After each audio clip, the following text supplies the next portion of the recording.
3 অধ্যায় হচ্ছে এমন একটা অধ্যায় ভাই, এতে যে কী আসবে এটা আসলে বলা বেশ কঠিন। এত এত টপিক, আর সবই হচ্ছে ব্যাখ্যামূলক টপিক। আর ব্যাখ্যামূলক টপিকের মেইন সমস্যাই হচ্ছে যে প্রচুর পড়তে হয়। একটা পারলে যে অপরটা পারবা তা কিন্তু আলটিমেটলি এখান থেকে বলা যায় না। এখন তৃতীয় অধ্যায়ের জন্য সবচেয়ে গুরুত্বপূর্ণ জায়গা হচ্ছে সংকরায়ন। আমার কাছে মনে হয় তৃতীয় অধ্যায়ের জন্য সবচেয়ে গুরুত্বপূর্ণ জায়গা সংকরায়ন। টোটাল যৌগের সংকরায়ন, বন্ধন কোণ, গঠন, আকৃতি নির্ণয়। আর এর ঘ নাম্বারে আসতে পারে সংকরায়ন একই হলেও বন্ধন কোণ ভিন্ন কেন। দুটো যৌগের সংকরায়ন একই কিন্তু বন্ধন কোণ ভিন্ন কেন, এটা তোমার ঘ নাম্বারে দিয়ে বসতে পারে। এরপরে আসতে পারে হচ্ছে ফাজানের নীতি বা কোনো একটা যৌগের পোলারায়ন কেমন, এইটা এখান থেকে আসতে পারে। এবং পোলারায়নের সাহায্যে আমরা বুঝতে পারি কার আয়নিক বৈশিষ্ট্য বেশি আর কোন যৌগের সমযোজী বৈশিষ্ট্য বেশি, ওটা এখান থেকে দেখবা। 3 নম্বরে আসতে পারে মৌলের পারমাণবিক সংখ্যার সাথে তাপমাত্রা, গলনাঙ্ক ও স্ফুটনাঙ্কের মধ্যে সম্পর্ক। অর্থাৎ পারমাণবিক সংখ্যা পরিবর্তন হলে গলনাঙ্কের মান কেমন চেঞ্জ হয়, স্ফুটনাঙ্কের মান কেমন চেঞ্জ হয়, এটা এখান থেকে দেখবে। এটা কিন্তু অনেকবার শিখে আসছে, তোমরা দেখবা বই এমন একটা লিখতে আছে এরকম উঠছে উঠছে নামছে উঠছে নামছে উঠছে, এরকম লিখতে হয়। এখানে তাপমাত্রা, এখানে তাপমাত্রা, এখানে যৌগের নাম, মৌলের নাম। এই যে এটা মনে করো তোমার নাইট্রোজেন, এটা ফসফরাস, তারপরে হচ্ছে এরকম পরপর সব মৌল দিয়ে এরকম ব্যাখ্যাতে রাখছে। 4 নম্বর এখান থেকে আসতে পারে অবস্থান্তর মৌলসমূহ রঙিন যৌগ উৎপন্ন করে কেন, মানে ক্রিস্টাল ফিল্ড থিওরি। ওই যে ক্রিস্টাল ফিল্ড থিওরি তোমরা পড়ছো, ওই ক্রিস্টাল ফিল্ড থিওরি এখান থেকে ব্যাখ্যা দিয়ে দিবা। একইভাবে আসতে পারে অবস্থান্তর মৌলসমূহ তরল যৌগ উৎপন্ন করে কেন আর চৌম্বকতা প্রদর্শন করে কেন, এটা এখান থেকে দেখে নিবা।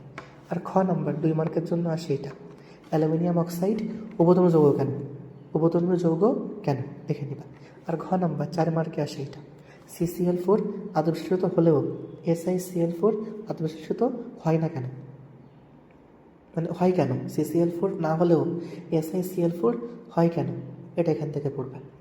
আর পাশাপাশি এটাও তোমার গ নম্বরের জন্য ইম্পর্টেন্ট, সেটা হচ্ছে ক্লোরিনের সাথে নাইট্রোজেন বিক্রিয়া করে NCl3 তৈরি করলেও ক্লোরিনের সঙ্গে ফসফরাস বিক্রিয়া করে PCl5 ও PCl3 উভয় তৈরি করে কেন, অর্থাৎ কেন NCl5 তৈরি হয় না, কেন NCl5 তৈরি হয় না, এটা এখান থেকে আসতে পারে।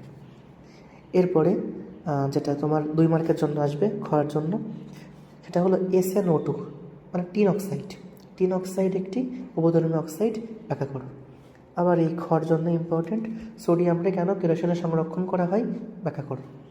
পরে এটাও খ, অ্যালুমিনিয়াম অক্সাইড কেন উভধর্মী যৌগ, ব্যাখ্যা করো। এটা কিন্তু গ নম্বরে আসতে পারে। আবার খতেও কিন্তু মাঝে মধ্যে আসে যে pH3 অপেক্ষা NH3 অধিক ক্ষারধর্মী কেন, ব্যাখ্যা করো, শেষ। আর এটা ঘয়ের জন্য VBI, এটা 5 স্টার,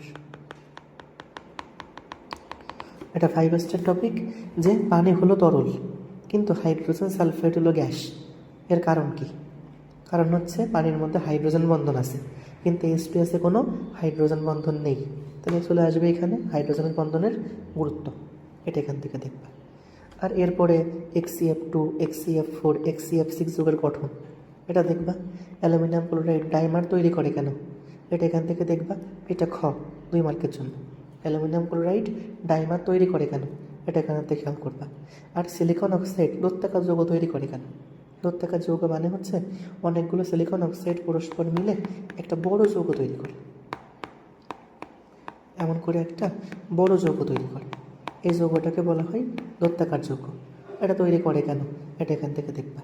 আর লাস্টে এটাও খুবই ইম্পর্টেন্ট, 4 স্টার, সেটা হচ্ছে বিভিন্ন মৌলের মধ্যে বা যৌগের মধ্যে আয়নিকরণ শক্তির ক্রম করো বা ইলেকট্রন শক্তির ক্রম করো, এমন টাইপের কোশ্চেন দিয়ে বসতে পারে, এগুলো এখান থেকে দেখবা। তাহলে এই যেগুলো এখানে দিছি এইগুলো করলেই আশা করি এর মধ্যে তো তোমাদের সিকিউ কমন পড়ে যাবে। 3 থেকেও সেম 2 সিকিউ পাবা এবং দেখার চেষ্টা করো। 2 আর 4, তারপরে হলো 3। আমার মনে হয় 2, 4, 5-এর অ্যান্সার করতে পারলে 3-এ যাওয়ার দরকার নেই, 3-এ ব্যাখ্যা দেওয়ার প্রয়োজন নেই। তোমরা 2 আর 4-এর ম্যাথ দেখবা আর 5 অধ্যায়ের জন্য পাশাপাশি এখান থেকে সিকিউ দেখবা যে পারো কিনা। ওকে।